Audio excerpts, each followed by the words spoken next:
Hello, Divine One. Are you craving more from your adult viewing? Real bodies, real pleasure, and fewer tropes, perhaps? Then you're in the right place. Join us here every month for the inside word on the social sex revolution, with replays of the intimate, insightful, and inspiring discussions we get into during our real world sex watch parties. I'm orgasmic doula, Goddess Erica, and I'm your host.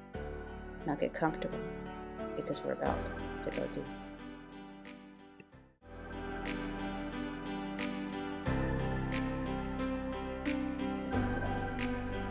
Welcome. Happy Black History Month. I am Goddess Erica. I am a local Chicago dominatrix, an orgasmic doula, and a Make Love Not Porn star. And tonight is our February Real World Sex Watch Party.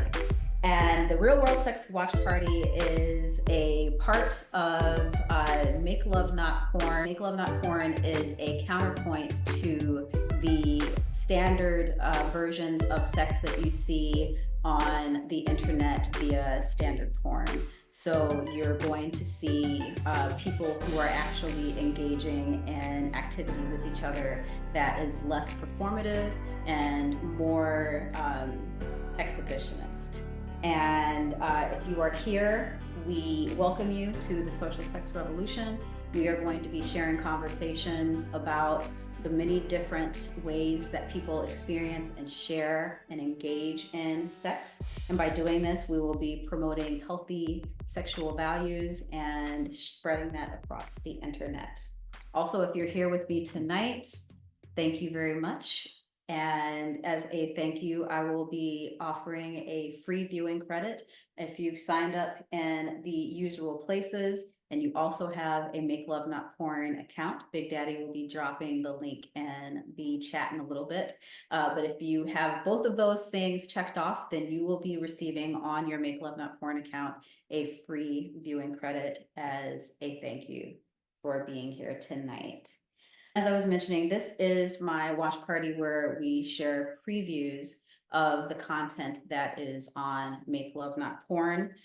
We then discuss and dissect the different themes around the content. And a couple of points to keep in mind. This is a BIPOC and LGBTQIA safe space, and Make Love Not Porn is an inclusive platform featuring and celebrating all bodies, all ages, and all abilities, also all gender and sexual identities. But before we get started, let's do a quick roll call. I'd like to thank my tech support tonight, Big Daddy, and service tonight, and also my stand-in co-host is my lovely Gimp. And my lovely co-host is out for the evening in celebration of his wonderful child's birthday. So a happy birthday to our co-host Zeb's little one tonight. I'd also like to give a shout out to our sponsors.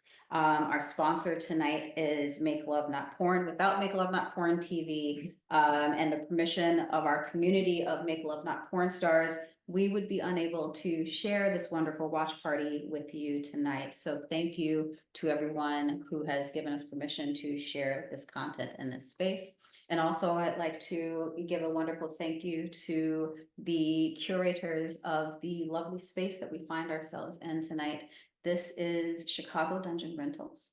And a very special thank you to Lady Sophia for being a sponsor of our watch party and also hosting these, thank you, and hosting and allowing us to host the watch party in this beautiful, well-appointed space. Chicago Dungeon Rentals is in the Chicago proper. It is a private play space that can be used with yourself, a partner, or even a third. There are three very beautifully furnished spaces within the dungeon that have all types of sexy BDSM and adjacent tools and toys and furniture, things to tie down, things to tickle, things to add just a little extra sensation, whether that is with pain or with pleasure.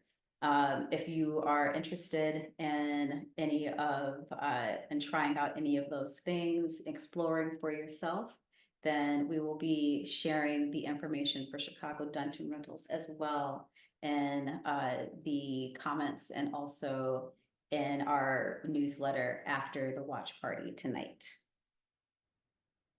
But let's begin with a meditation to clear our minds and to get ourselves into the space tonight. So take a moment to get into a comfortable position. Draw in a deep cleansing breath. And as you exhale, allow your shoulders to drop down. And then continue to draw in deep cleansing breaths at whatever pace feels most natural and comfortable to you. Allow yourself to feel expansive as you feel the air filling your body. And you do a slow and sensuous body scan. We are going to begin from tops of our heads. We are just going to take note of any sensation in our bodies that may be speaking out to us a little louder than others. So take this moment to unfurl your brow, unclench your jaw, allow your head to gently fall on your neck. Draw in your breath and feel the coolness of it course down your throat and into your lungs.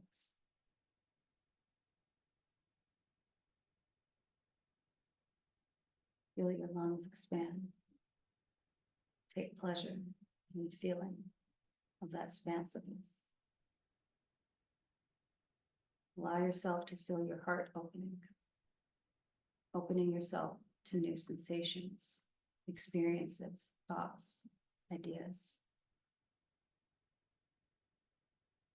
As you draw in your next breath, I want you to bring your attention to your belly, feeling it rise with each inhale and gently press towards your spine with each exhale. I want you to take pleasure in the sensation of your belly moving in and out gently, helping guide the flow of the nourishing and soothing oxygen that is entering and exiting your body. And with your next inhale, bring your attention to your most sacred space. Allow your erogenous zones to light up with awareness. Allow yourself to sink into the sensation of pleasure, into the memory of pleasure, into the thought of future pleasure. And as you are drawing in those pleasurable breaths, remind yourself that this is a safe and sacred space. This is a space for you to find something that you're seeking. And leave yourself open to that.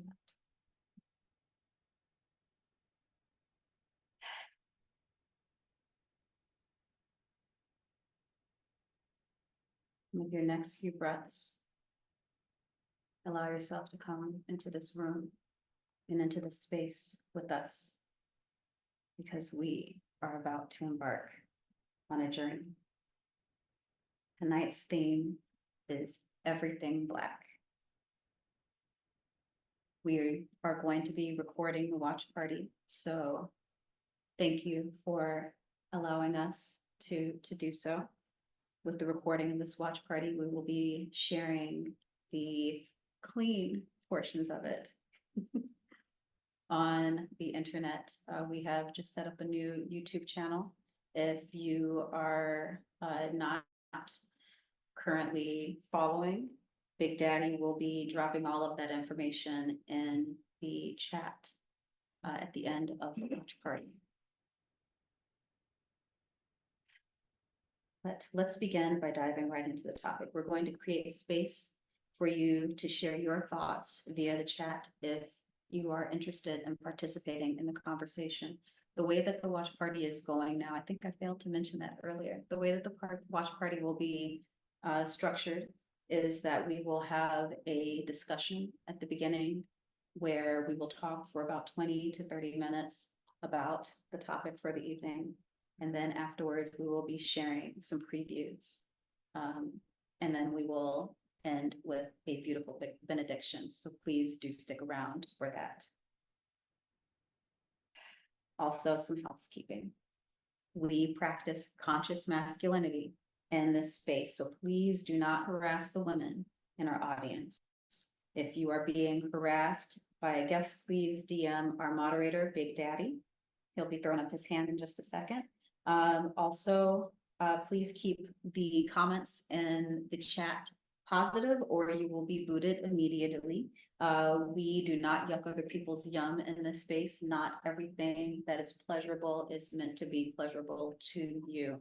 So if you don't have anything nice to say, you can say it to someone else. Also, please be sure to join our mailing list. After the watch party, I will share the links to the feature videos. So be sure to look out for my emails. And if you're already on our mailing list, thank you. I love you. Let's get started. Everything Black. I want to begin with a discussion on liberation and why defining pleasure for yourself and laying claim to it is an act of resistance. As a Black woman, there is some things to be desired in the general media and the way that we receive care and treatment in a myriad of spaces, in all of the spaces, honestly. And so by laying claim to pleasure, by recognizing that not only are we deserving of pleasure, not only are we not only are we just as deserving of pleasure, but we have a duty to ourselves to ensure that we are finding it for ourselves and demanding that other people respect whatever it means and whatever forms that it takes for ourselves. We can talk about how Black women are excluded from pleasure and beauty and our collective imagination first. And let's just think about what we see in the media. And we're not even talking about sex right now, right? We're just talking about beauty standards when it comes to skin tone, when it comes to hair, when it comes to features, when it comes to what our bodies are shaped like. And not only are the features of Blackness often vilified, but they are also often co-opted by other groups and stolen away. And so it is an act of resistance to take something that is seen as ratchet on a brown person and seen as beautiful on another person, to claim that and to honor it and celebrate it and all of the ways that it feels true and honest to yourself, to honor and celebrate that. In addition to beauty standards in medical spaces, we are given less care in times of stress, whether that is in birth scenarios, whether that is in business scenarios or education spaces. It's also something that as we age, we will have to contend with in death. And so again, It is an act of liberation, an act of resistance to not only lay claim to the pleasure and the things that you feel you need for yourself, but also to demand it.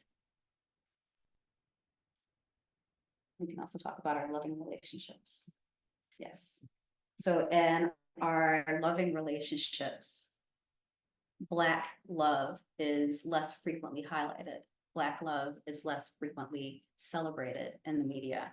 And in spaces that lean towards kink or towards sex, that can often turn into an objectification or an othering of our desires and our needs. And instead, there's a projection of what other people want from us that is put upon our bodies and our pleasure and our desires. We are also more frequently targeted for hate and harm. So again, in those spaces of kink or those spaces of sexiness, think about any standard run-of-the-mill porn site. And I hate the term ebony. It feels so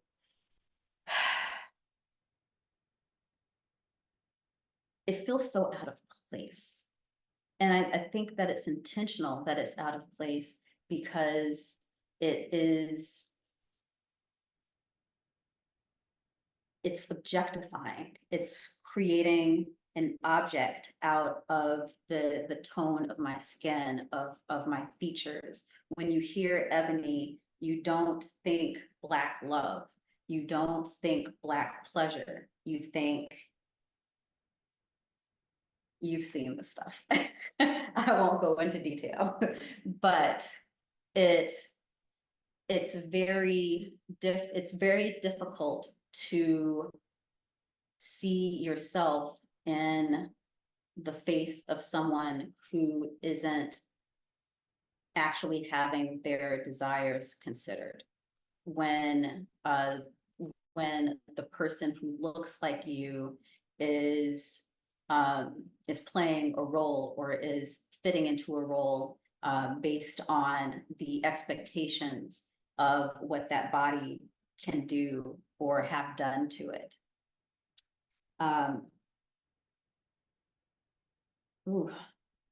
Let's talk about the importance of being seen, especially in spaces like this. So if we, and I feel like we're going down a little bit, I don't want to get too negative about this because there's so much positivity. And I think I'm just setting the stage for why it's so important to own your pleasure, why it's so important. Last month, we talked about creating a structure of support around ourselves with the people and the things that we are allowing into our lives. And it's just as important in this situation for us to take note of the type of media that we're consuming, the type of words that are being used to describe us, to describe our pleasure, to describe who we are and what space we can take up.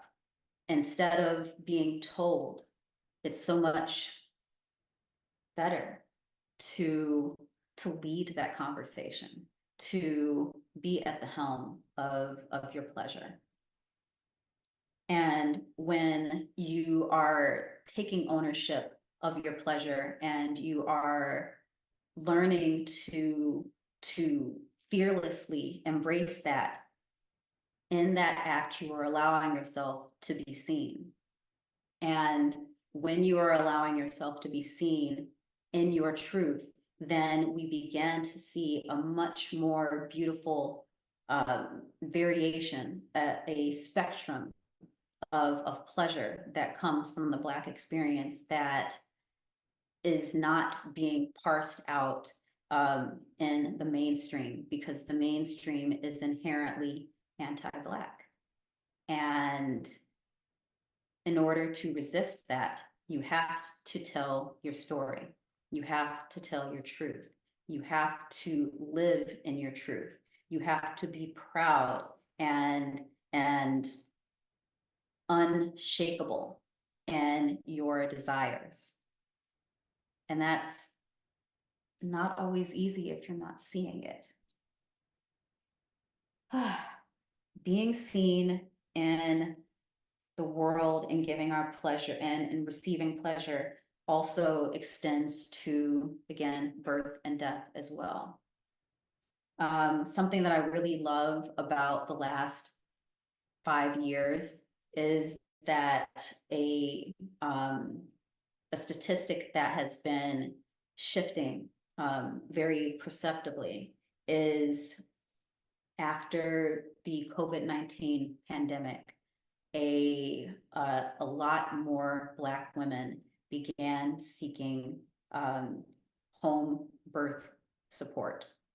So seeking home births and pursuing alternative methods outside of the standard hospital care. And this isn't to say that hospital care is not, I recommend hospital care for birth, but being in the hospital is not the only place for us to give birth, and it's not the only safe place to give birth.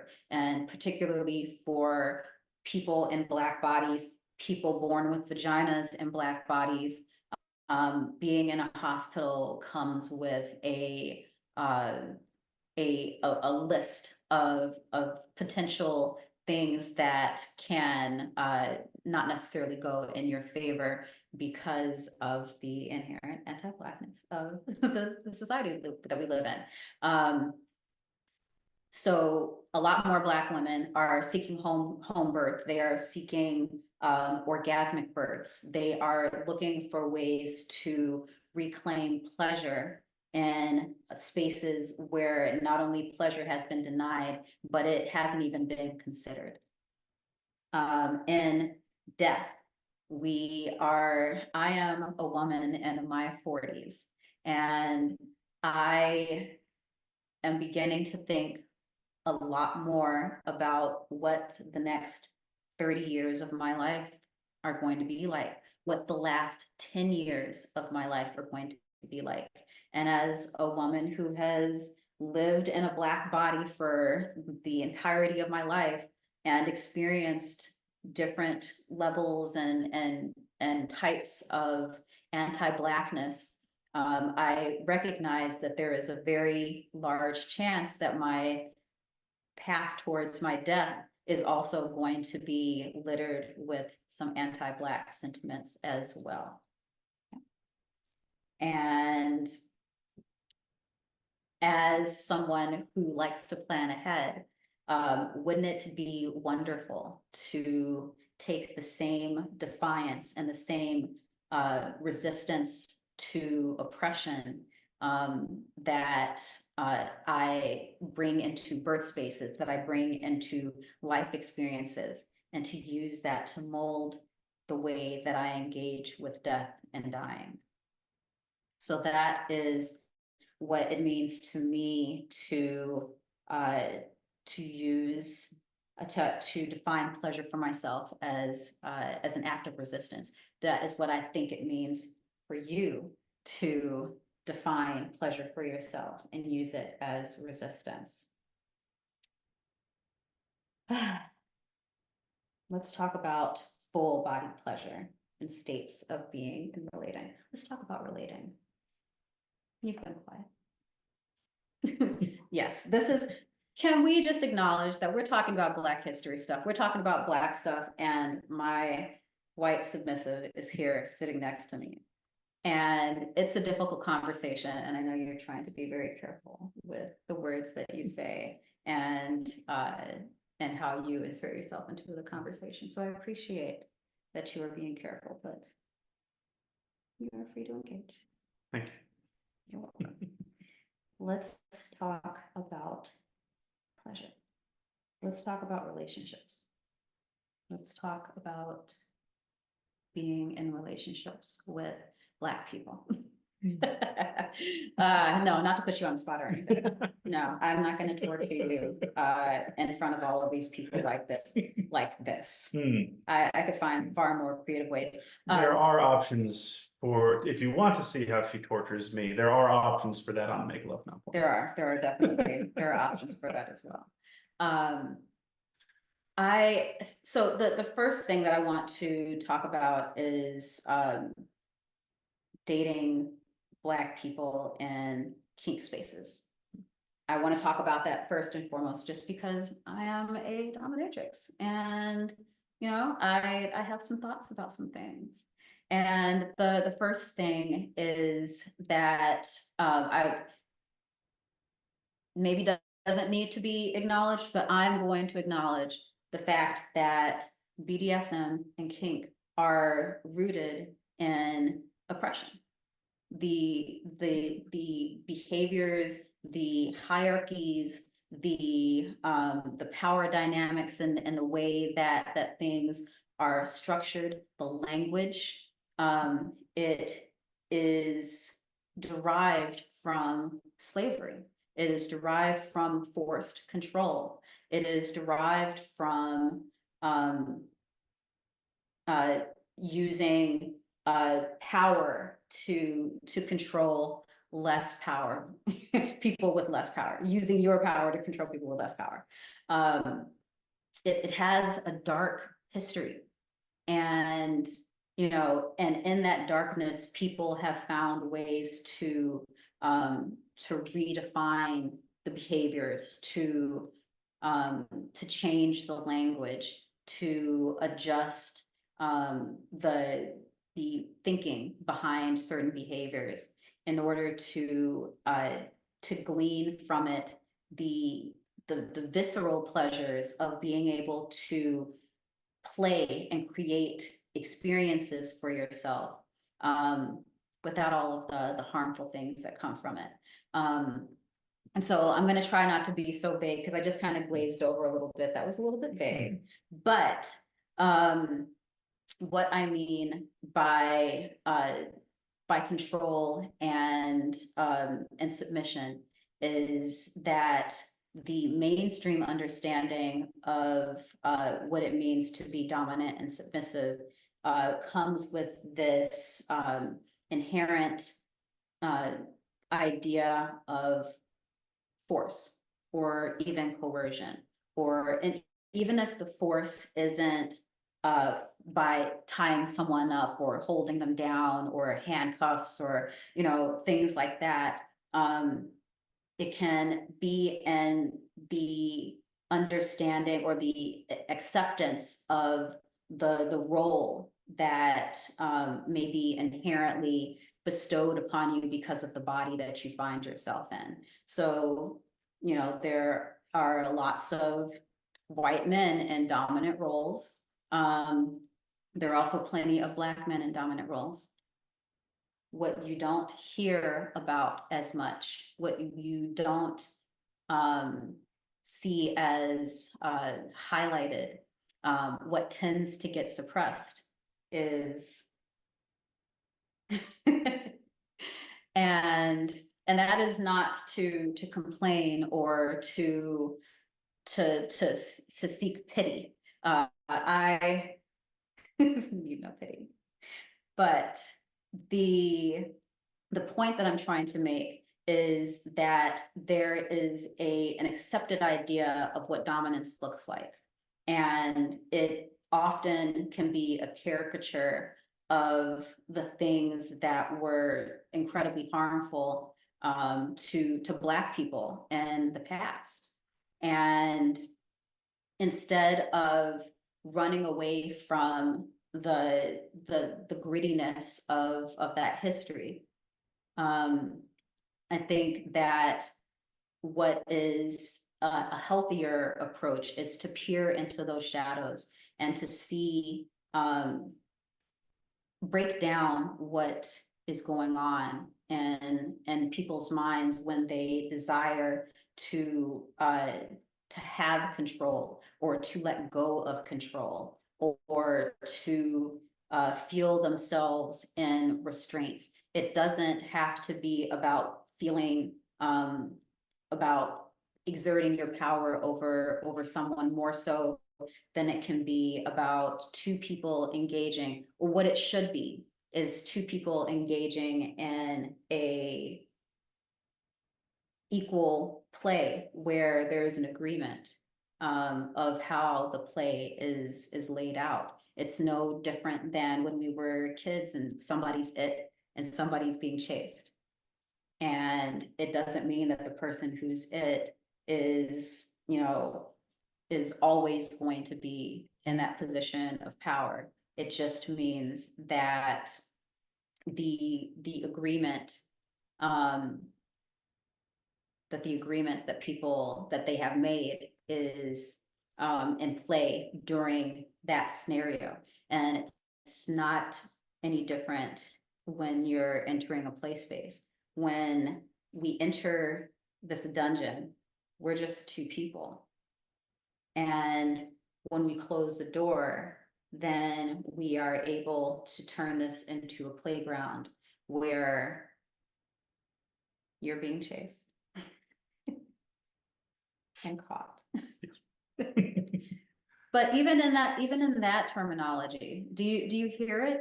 Do you hear the chased and caught? And it's hard to escape, but when I say chased, I'm thinking more cat and mouse. You may.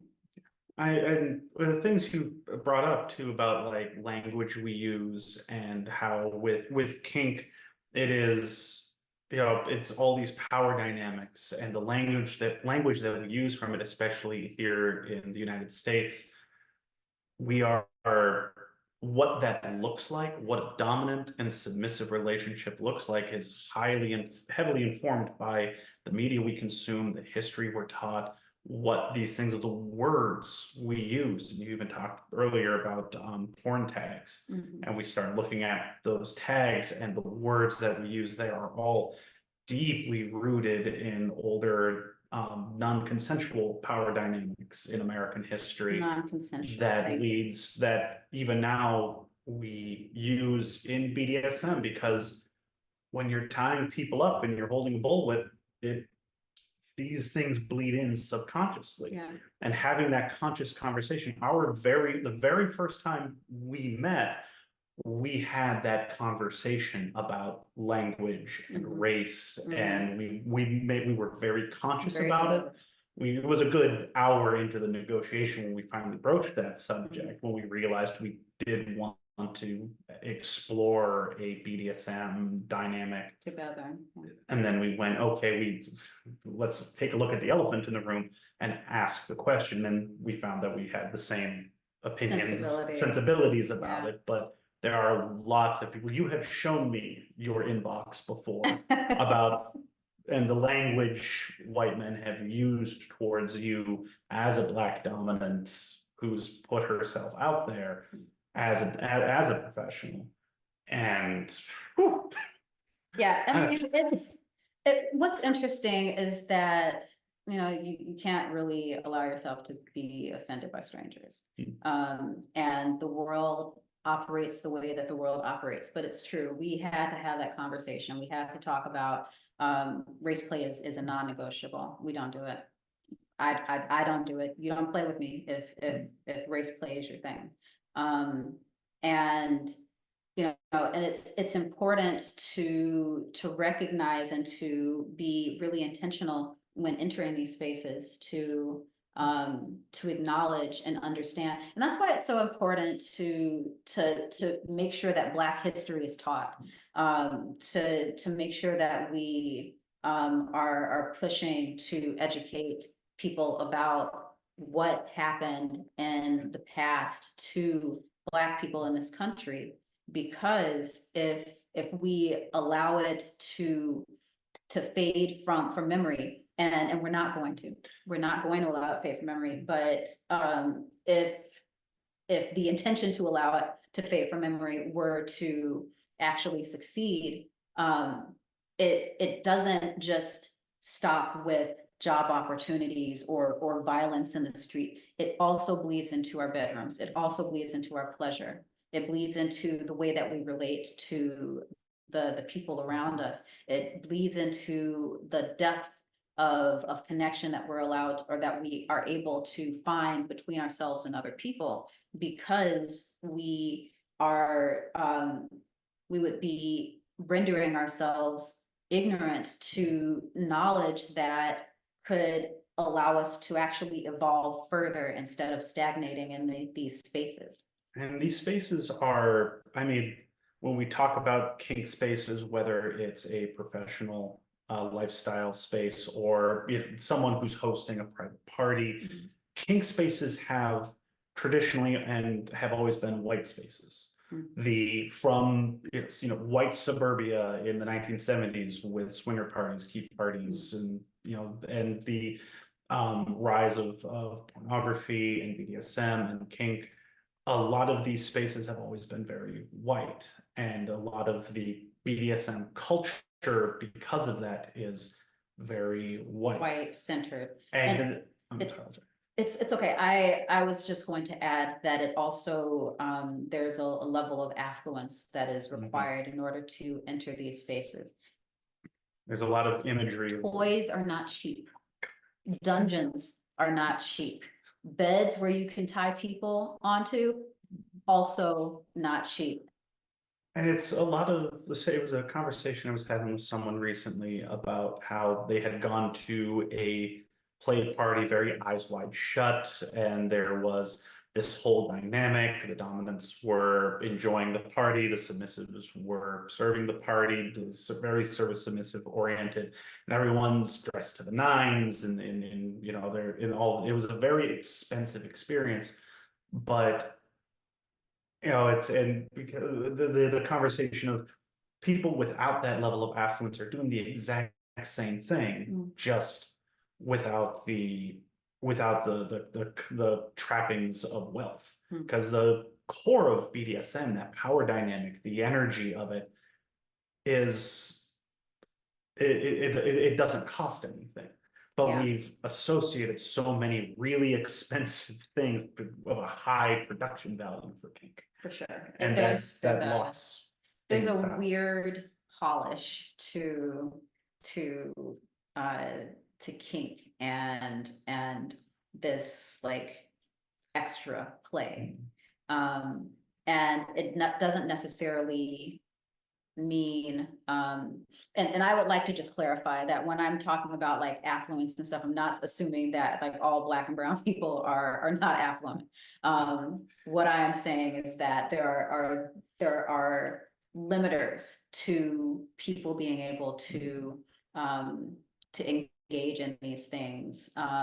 But to your point, it doesn't mean that the passion for engaging in these things doesn't exist in other spaces. Do I need to buy the $200 flogger? Do I need the special rope? There's the joke of the BDSM MacGyvers who go to the hardware store with $20 and go home with a full dungeon. Yeah, and that is also like nerdy people are super at home, but I think we might be losing the beat here. Full body pleasure, states of being, relating, relationships, Black love. This is a much harder conversation for me to have because my partners are white. This is not to say that I don't love Black men, because I do love Black men. But this is to say that I'm again acknowledging elephants in the room, but there's something so beautiful and deep about two Black people being seen, being in love, being seen, sharing pleasure, being seen, having that full body pleasure, being seen outside of the tropes, becoming closer and getting closer to what I define as God. When you lock into pleasure, whether that is with another person, whether that is with yourself, whether that is in a state of flow. When you lock into pleasure, you are getting closer to God. You're getting closer to your ability to tap into your connection to the spiritual realm. And maybe that sounds kind of woo-woo and fuzzy, but you tell me that you don't lose your mind and go somewhere else. I know I certainly do. I know I certainly do.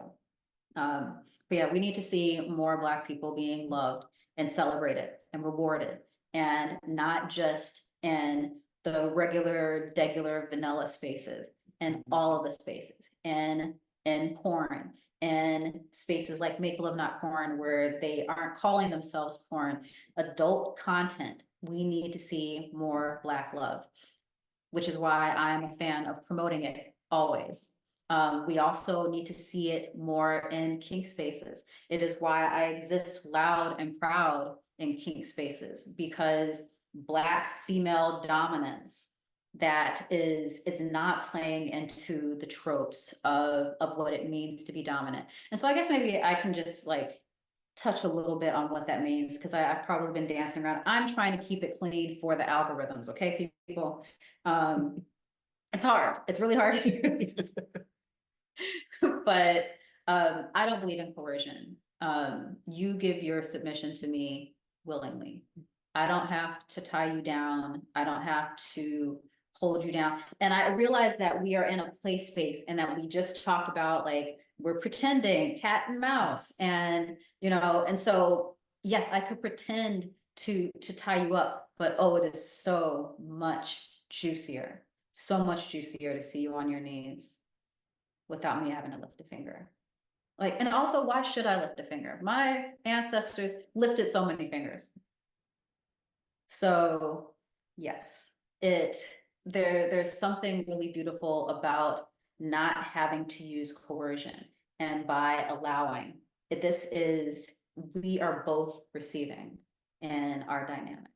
You are receiving my attention and my sensation, and I am receiving your submission. I am receiving your power. When you allow me to tie you down, or put you into uncomfortable positions, that is you rendering your trust to me. And it's beautiful, and it doesn't have to be a racial thing, but I am so keenly aware of my place socially and your place socially. And so when you bow to me, that is an act of defiance. That is an act of resistance. And that is not something that you hear people talking about. This isn't me being like, oh, I need to punish you for being a white man. I need to punish your ancestors. Like, that's boring. Like, it's I'm not here to render punishments. I am here to find my pleasure.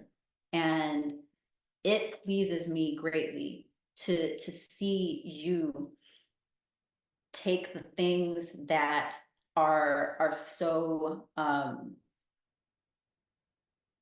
complicit in your existence, the things that you can take for granted about your power when you move through spaces, and take that power and give it to me.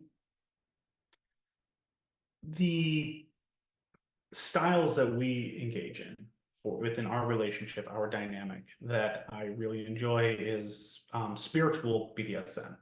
That like you said, that submission is given, dominance is given, that I worship you as a goddess because that is what you are, and I want to worship your divinity.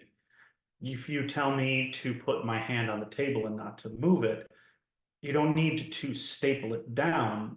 The divine entity that I worship has given me a commandment, and I am to follow it. If you're going to punish me, you can take the time and tire your arm and hit me, or you can make me do a plank for 2 minutes. I mean, Take notes, take notes. Just make them exercise. Just make this exercise. I hate it. I love it.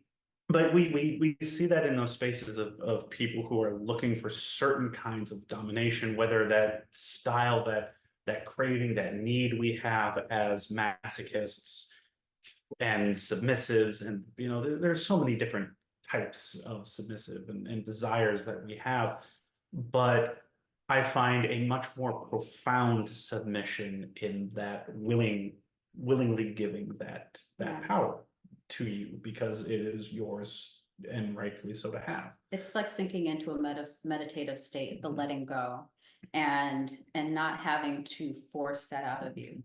That allows me to get into a meditative state where I am connecting with the energy of your respecting and honoring my commands. And you've tied me down and beaten me. Like, Yeah, that's it's fun. Like It's fun. Like I said, when in dungeon, use rope. Yeah, you know, or and- the living room, or just whenever the wind Wherever, takes us. wherever. But the exploring kink and BDSM, especially like you were saying, of what white men are looking for from a black dominant, is usually fetishized. There's the fetishization of black women, black culture, and black bodies. and black bodies, giving them something more, giving them something deeper, taking away those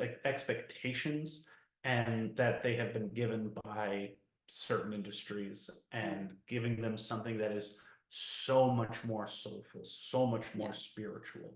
Give it a little spice. Yeah, it's like someone showing up with KY and me showing them all of the other different options that are so much better. From Tabasco.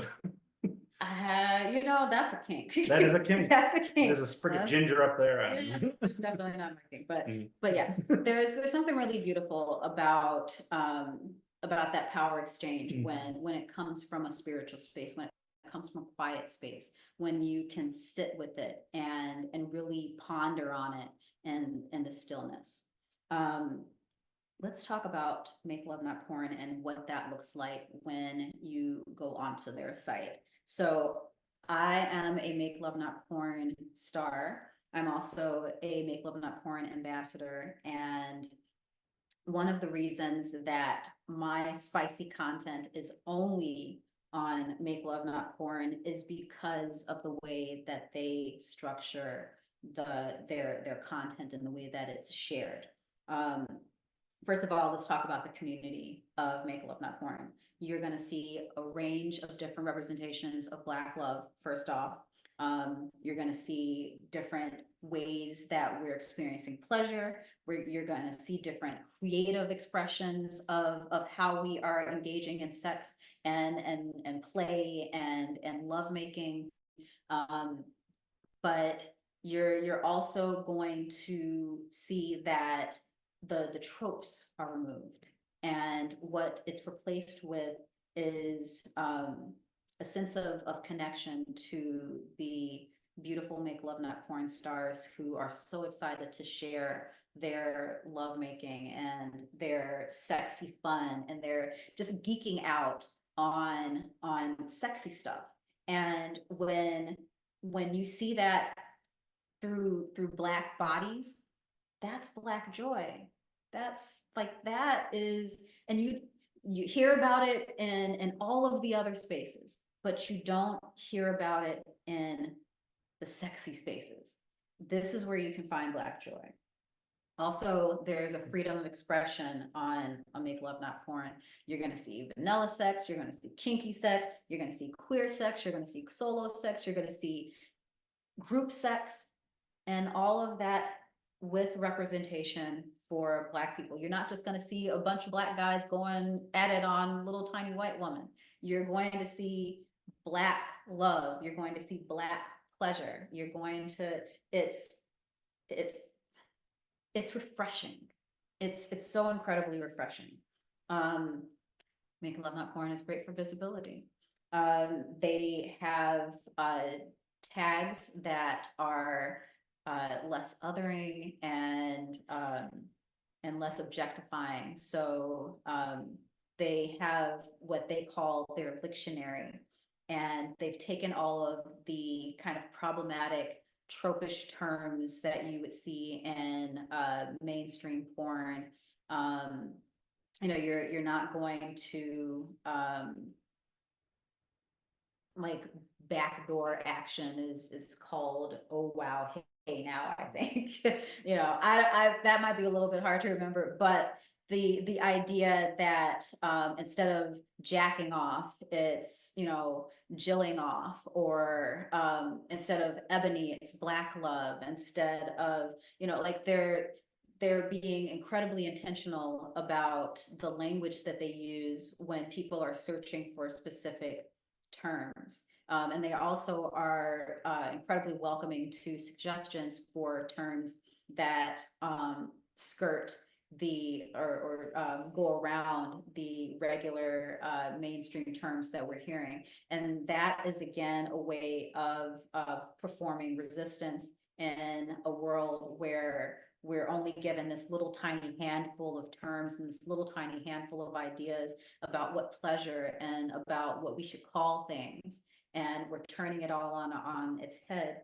And part of that is being done through their dictionary. Let's talk about the visibility of Black sexuality without the fetishization. And like I said, we're not calling it ebony. We're not having the, did I just do that?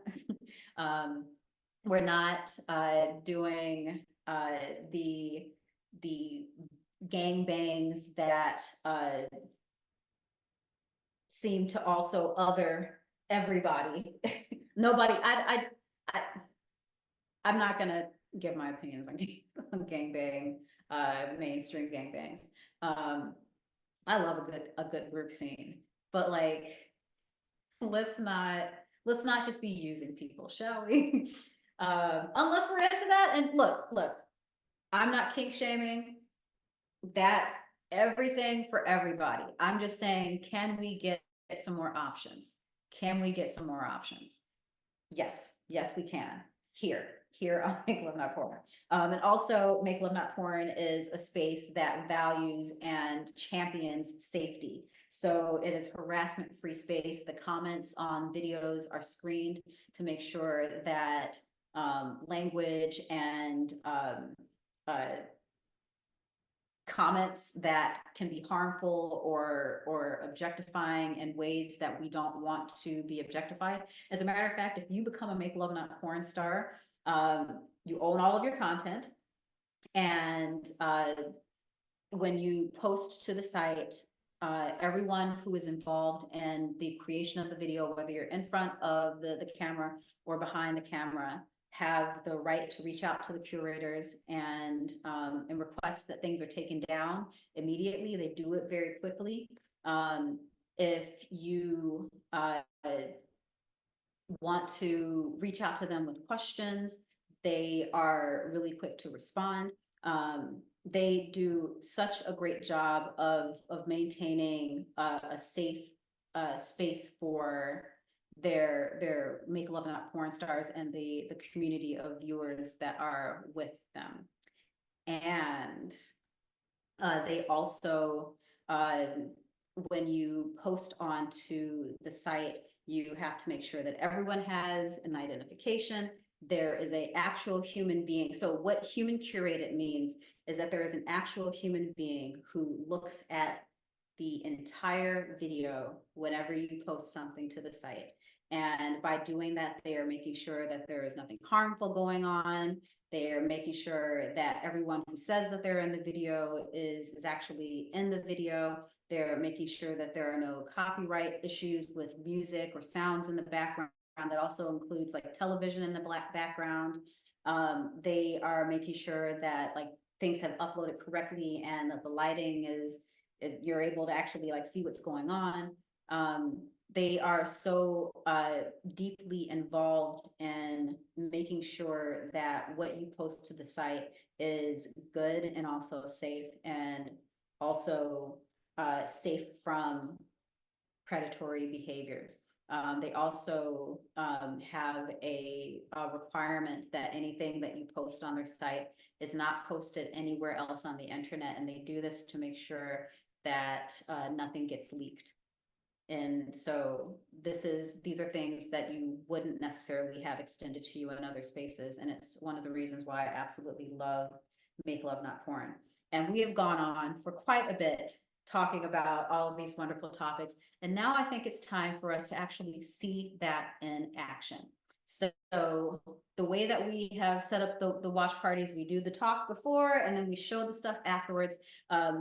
For the upcoming months, we're actually going to be showing full-length videos from my own personal library. But tonight, because it is Black History Month, and I wanted to elevate and signal boost other Black content creators, we will be sharing 3 absolutely excellent videos from Black Make Love Not Porn stars. And we will be doing that right now. Big Daddy?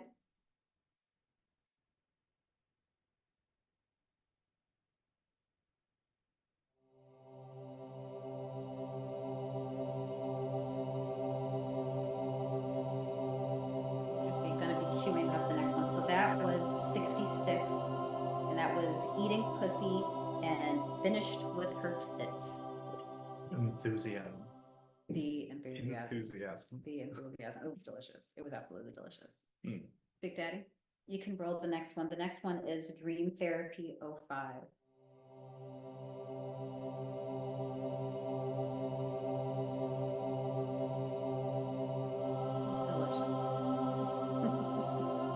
That sensual massage play. I do love just good being, sensual just massage. enjoying being touched and touching someone. Yes, and how is it that sensual massages always end up with fucking?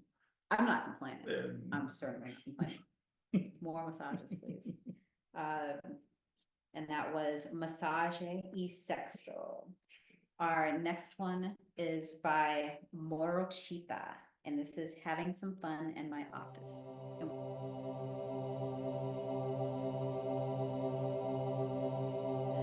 That I have certainly partaken in that behavior in my work bathroom on a few occasions. It's a good way to release stress. It's also a really great way to sext, get the camera in the right angle. I was also a huge fan of taking pictures of myself in the shower at the office gym. I think you remember those Snapchats. It was good times to be had by all. Work masturbation. I'm not recommending it, but resistance.